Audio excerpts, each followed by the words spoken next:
உனக்கு நேச்சர்னா ரொம்ப பிடிக்குமா? என்னங்க எப்படி கேட்டுட்டீங்க? இந்த மாதிரி இடத்துக்குலாம் வந்து அப்படியே பொங்கிருங்க. சும்மா கவிதையா வந்து கொட்டு.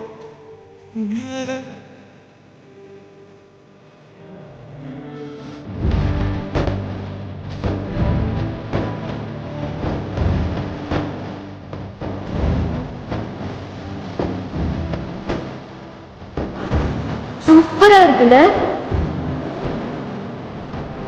இந்த மாதிரி இடம் எனக்கு ரொம்ப பிடிக்கும். இருக்கும் போதே மறப்ப மழைக்குள் வெயில் அடிப்ப நான் போன